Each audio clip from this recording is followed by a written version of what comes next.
Bismillahirrahmanirrahim. Assalamualaikum warahmatullahi wabarakatuh. Perkenalkan, nama saya Yusril Ansar, nomor stambuk 2019-30185, kelas F Auditing dari Sekolah Tinggi Ilmu Ekonomi Makassar.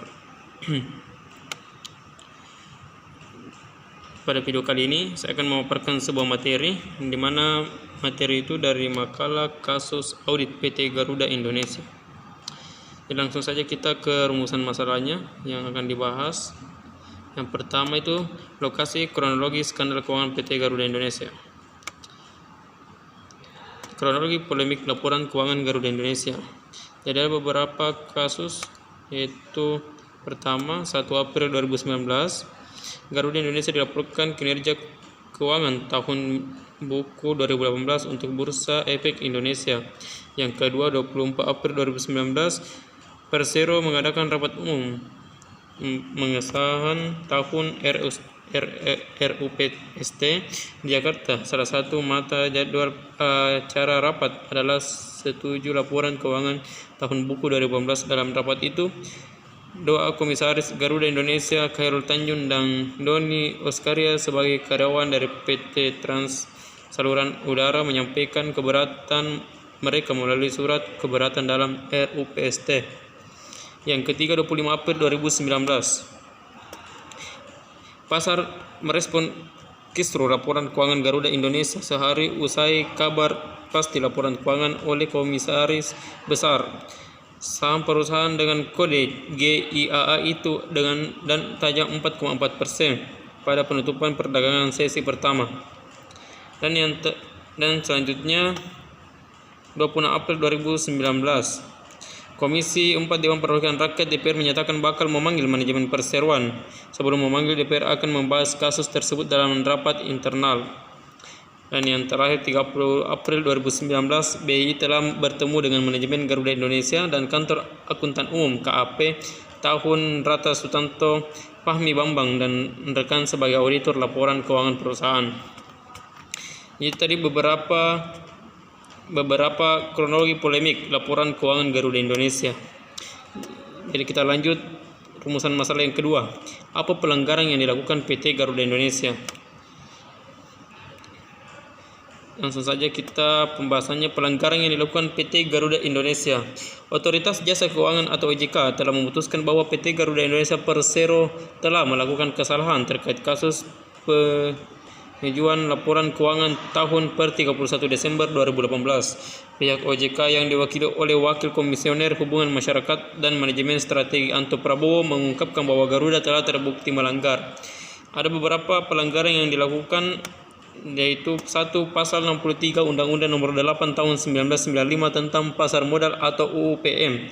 1. Laporan keuangan disampaikan untuk Bappepan wajib disusun berdasarkan prinsip akuntansi yang berlaku umum, tanpa mengurangi ketentuan sebagaimana mestinya dimaksud dalam ayat 1. Bappepan dapat menentukan ketentuan akuntansi di bidang pasar modal. 2. Peraturan Bappepan dan LK nomor 8G7 tentang penyajian dan pengungkapan laporan keuangan emiten dan perusahaan publik. 3. Interpretasi standar akuntansi keuangan ISAK 8 tentang penentuan apakah suatu perjanjian mengandung sewa. Dan yang terakhir, pernyataan standar akuntansi keuangan PSAK 30 tentang sewa. Jadi itu pelanggaran yang dilakukan oleh PT Garuda Indonesia. Selanjutnya, rumusan masalah yang ketiga, sanksi yang diberlakukan kepada PT Garuda Indonesia. Jadi ada beberapa sanksi yang diberikan ke PT Garuda Indonesia. Sanksi untuk PT Garuda Indonesia.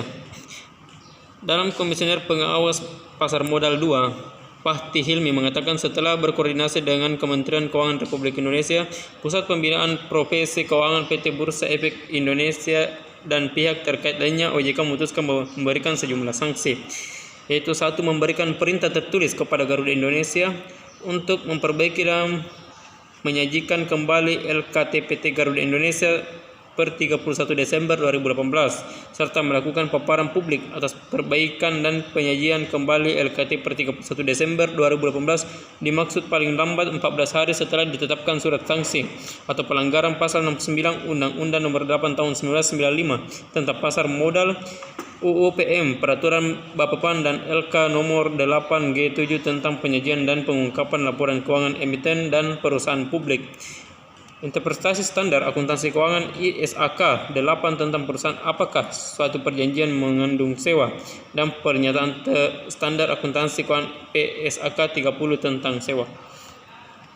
Sanksi kedua yang diberikan yaitu selain itu juga pemerintah tertulis kepada KAP Tanubarata, Susanto Fahmi Bambang dan rekan member of BDO International Limit untuk melakukan perbaikan kebijakan dan prosedur pengendalian mutu atau pelanggaran persatuan OJK nomor 13 POJK 03/2017 JOSPAP standar pengendalian mutu SPM 1 paling lambat 3 bulan setelah ditetapkannya surat perintah dari OJK. Sanksi yang ketiga, Deputi Komisioner Hubungan Masyarakat dan Manajemen Strategis Anto Prabowo mengatakan OJK juga mengenakan sanksi administratif berupa denda sebesar 100 juta kepada PT Garuda Indonesia. Pelanggaran peraturan OJK nomor 29/OJK 04/2012 tentang laporan tahunan emiten dan perusahaan publik. Dan yang terakhir, sanksi denda kepada masing-masing anggota direksi PT Garuda Indonesia sebesar 100 juta atas pelanggaran peraturan Bappepan nomor 8G11 tentang tanggung jawab direksi atas laporan keuangan. Yang terakhir, Bursa Efek Indonesia BI resmi menjatuhkan sanksi kepada PT Garuda Indonesia atas kasus klaim laporan keuangan perseroan yang menuai polemik. Beberapa sanksi yang dijatuhkan antara lain denda senilai 250 juta dan restatement atau perbaikan laporan keuangan perusahaan dengan paling lambat 26 Juni 2019. Jadi itu tadi beberapa pembahasan dari 3 rumusan masalah.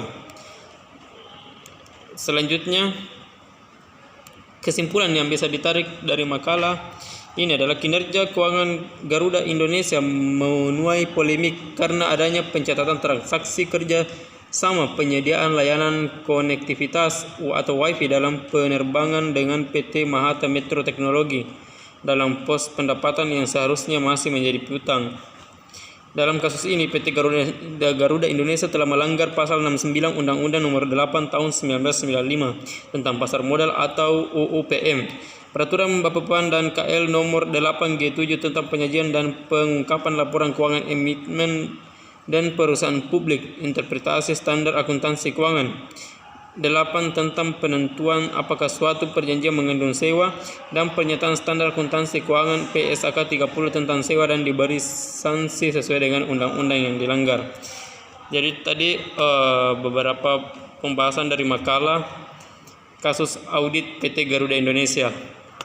Jadi terima kasih. Dengan ini saya akhiri, mohon maaf jika ada kesalahan. Assalamualaikum warahmatullahi wabarakatuh.